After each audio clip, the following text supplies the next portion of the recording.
I would add to that, just don't be shy. You know, there's no reason, you know, what's the worst they can say to you? This is horrible? Okay. So that's one person that thinks that's because that's a reflection of their interest.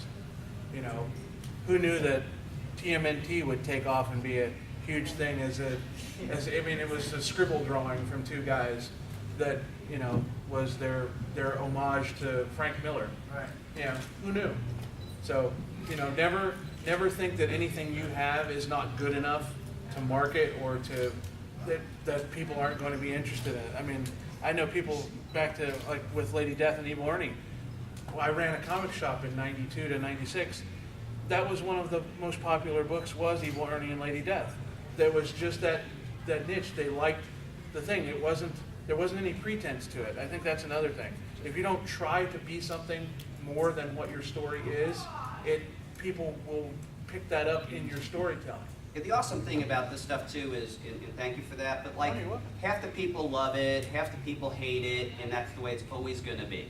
And I'm used to it. Actually, it's kind of, you know, it's cool in rock and roll. People are like, that shit stinks, and you know, other people are like, no, you're God, and you suck. And it's just the way it goes, right?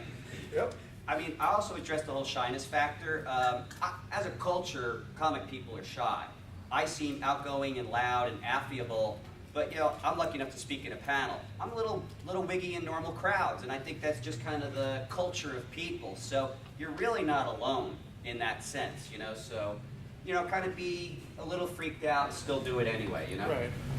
Yeah, it's a hurdle you have to just kind of push through. And it's an ongoing thing. I don't think it gets better, you know. I mean, 19 years in, like, you know, at Heroes World, you know, the whole bar down at the hotel. I mean, that's just a lot of people, you know, and it's like a lot of people to brave. I feel, you know, just kind of take it minute by minute, you know.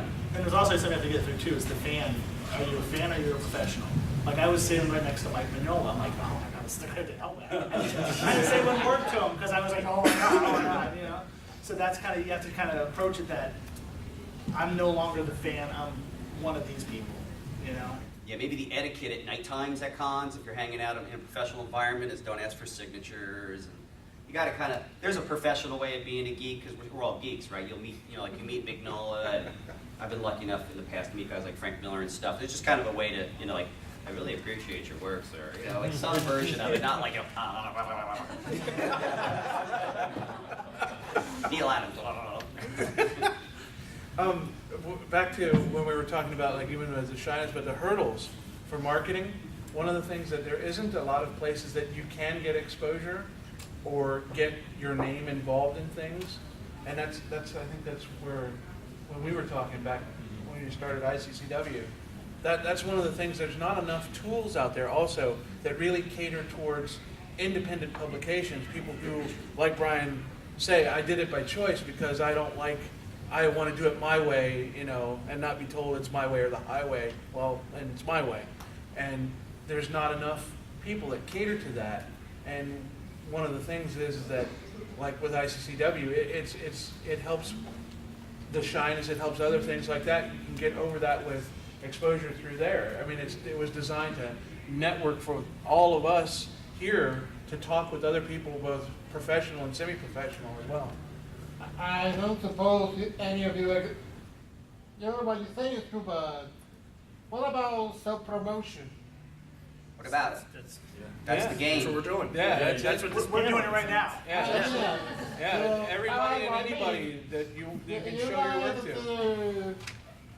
Not only fight, but somehow get signs where people... Right, do all that stuff. All that stuff. Yeah. Everything's game. Everything legal, do. And then some of the stuff that borders on You're not illegal, sure. you can do it. And as long as you know people that don't know you and can do it for you, then that's good. Know the cops in the area, make sure you don't get arrested. And our panel is for entertainment purposes only.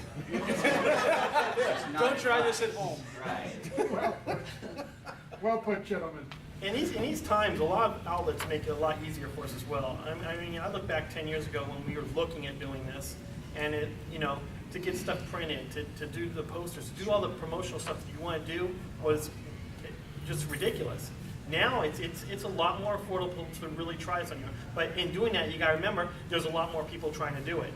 the competition is a lot more than it used to be because everybody is trying to self-publish and do it on their own. Haven't ever anybody had problems like plagiarizing and stuff like that? Especially. No, Because I'm just kind of thinking, because my son like he's trying to use things. You know, Let me so address I was that really thinking quick. If I put stuff on the website. You know, it's a very common thing you think about when you begin. And let me give you the grim reality. No one cares about your idea. Absolutely right. Absolutely right. I totally understand the mindset. You live in this world like soon as people get an idea, you know, that a talking Twinkie is what we've been waiting for. But yeah, I haven't had, I've done this for a long time. I haven't had much plagiarism. You want to do your, sure it happens, you want to do your normal, if you can do your copyrights, your trademarks for your mark of trade on. But get out there, get going, don't be too obsessed about it. Okay. That is a beginner's pitfall. Oh. The idea that you're going to get ripped off and like everybody's waiting for your one idea. Yeah. No one's waiting for your idea. And it's your ability. Am I just too blunt about this? No. Blunt is better. But Candy coating stuff just yeah, doesn't really good. I do have a story that kind of contradicts everything he just said. Okay. A friend of mine did a book called Territory 51. It was what if the Roswell crash happened in 1847 instead of 1947. So we were at San Diego one year handing out copies of his book, just promotional, just like everybody's been suggesting. A few months later, Cowboys and Aliens comes out from a company called Platinum Studios. Cowboys and Aliens existed as an Italian graphic novel like 20 years ago. Really? Yeah. Okay. I take everything I just said back. Yeah, seriously. Well, they lifted the typeset and everything from my friend's book And for their version of it. This is a different way you could make money. He actually sued them and he's getting points on the movie next year. There's your story. There's your story. That is very rare. But see, that's the happens very exposure rarely. of plagiarizing Right. somebody. Yeah. If you choose to, if I choose to rip you off, that's what I'm exposing myself to. Right. So that's kind of one of the incentives not to do stuff like that. Don't you also you also have to kind of catch it though? Like for example, if you have the artwork up and then somebody's using it for something, if you're not even aware of it. Oh, dude, Lady Death is like every third club flyer and stuff. You try to chase it down, but you try your best. The real outright big ones you go after, but that's no reason to stop moving forward. All right. You just gotta go. I can relate to what he's saying as far as, no one's looking for your idea. Very true, because, especially when it comes to promoting all of our own stuff. We have our own website, so we've got other galleries and stuff that everyone joins and wants. And usually, at least from my experience, I have a lot of original material on there. And, I get, it looks awesome, it looks great, it's fantastic. And everyone going nuts over it, but I never see it anywhere else, which is good. Yeah.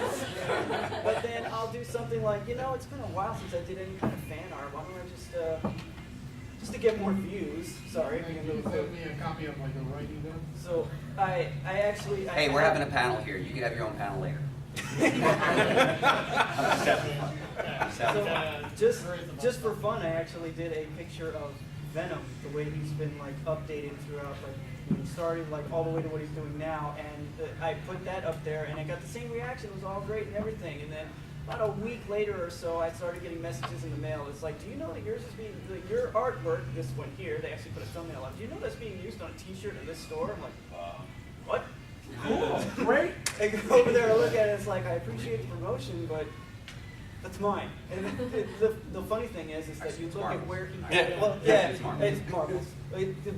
You look at the actual frame that he had taken and he used it, and where my signature was, it was like there was a streak over it. Check it out.